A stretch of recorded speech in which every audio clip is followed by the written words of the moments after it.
I want to talk about this age-old question of why do we hate bands that become big? Like, why do we hate bands that explode? It happens all the time. We see it with bands all the time. They're there, get a couple of songs under their belts, people love them. Then they have that breakout hit that's everywhere, pop radio, whatever. It's all over the place. They explode. And then some fans turn on them. And some fans don't. Why is that? Why does that happen? Is it the band's fault? Is it the fans' fault? I mean, it's probably different in each and every single case. I bring it up because Will Butler was with Kyle Meredith on Kyle Meredith with. That's where we get this audio that we're gonna play for you. And he's talking about it, and he brought up something that I found to be really, really interesting that Bruce Springsteen said that I think is like such unbelievably good advice. And really, really funny at heart. But they were talking about this, and they brought up U2, and U2 is a prime example. U2 continues to make amazing music, for me at least. I love their last few albums. A lot of people hate on their stuff. Everybody's always hating on U2, yet there's huge tours. They're selling out like crazy. There's obviously popularity. I wonder why people reject them. So Arcade Fire comes out with their last record, which I personally didn't like just because I just didn't like the music. I think Everything Now is a phenomenal song. I think one of their best songs ever. The rest of the album just didn't do it for me. So that's where my thing came from. But they addressed this with Will, the U2 thing, the latest record thing. And I thought he had a really interesting take on it. And he wraps it up with this unbelievable thing that Bruce Springsteen said to him, which is just so wonderful. And that's why I wanted to share it with you. So here's Will Butler. Audio courtesy of Kyle Meredith with. Yeah, definitely. I mean, partly it's that we're bigger. Part of it is genuine response to the record, which is super fine. Part of it was the album launch, and then the people that were reviewing the album tend to be people who are more online, and then were really exposed to the album launch in a way that I don't think the average listener was. Right. So they approached it with baggage. Sorry, I don't know why this is skipping around like crazy. But he was essentially taking responsibility, saying that the way that they rolled out the album was a little bit of an issue. Part of it was the album launch, and then the people that were reviewing the album tend to be people who are more online, and then were really exposed to the album launch in a way that I don't think the average listener was. Right. So they. By the way, I agree with him so wholeheartedly. You literally cannot put anything online without people criticizing every little tiny thing. Every little tiny thing. So we do videos, right?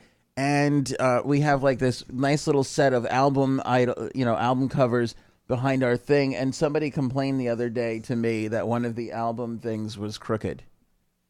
If you watch the video, it's a whole wall of crooked album covers. They're all crooked. They're supposed to be crooked. It's supposed to be. Guy writes me, he's like, your REM thing is crooked. Guy, the whole thing is crooked. You literally can't put anything online anymore without people nonstop complaining. So I get that part of it. And I understand what he's saying, like releasing it slowly and giving it to those people first who do nothing but they're complaint. They're the first responders of complaint. I have first responders that will go into a burning building and save people. Online, there are first responders of complaints. What is that? Let me complain about that. Did you just put something out? Let me criticize it. Oh, what is this? How can I have a problem with it? There are first responders of complaint. It exists. They're the complaint first responders. Now that I'd like to I think we can get back into Urban Dictionary with that one. So they approached it with baggage, baggage that we created, so it's kind of our fault, but it was different. No, I mean, it's also fifth record. It's a long career. Bruce Springsteen actually told us once. Here's the quote from Bruce Springsteen, which I love. This is, to me, advice for Arcade Fire, but advice for all of us. Bruce Springsteen actually told us once, just like, make sure that you can always play shows in Spain, because there will come a time when people hate you for like a decade.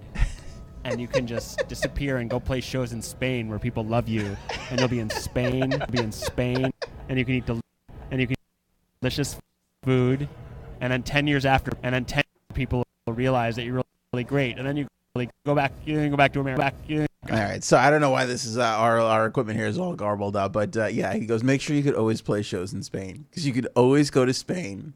They'll always love you in Spain. They'll be there with good food, and then you disappear to Spain for a while, and then you can come back, and you can, and everybody will realize that how much they love you.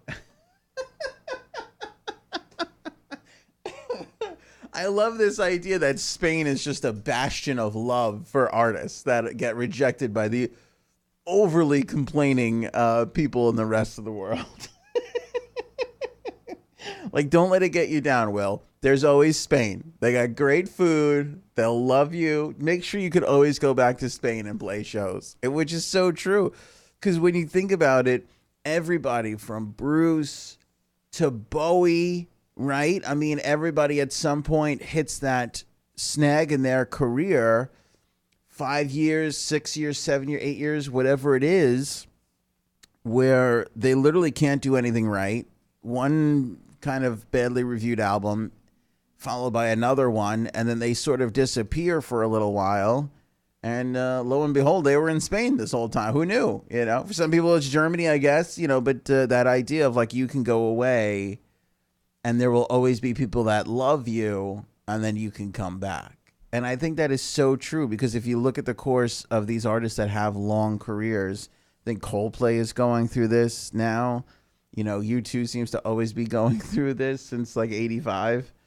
Bruce, like I said, Bowie, there's all these artists that have all gone through that period where they've just had to kind of mellow out, bow out, and go somewhere else.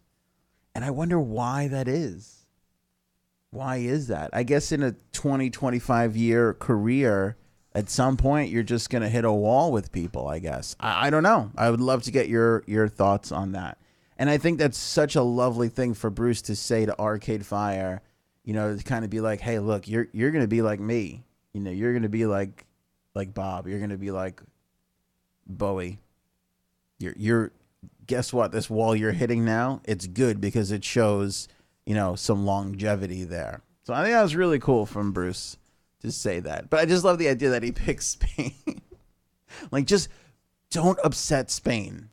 Don't lose your passport. Make sure you could always get there. Because no matter what, there will always be love for you and good food in Spain. That's important. That's a lesson that we could all take, whether we make music or not.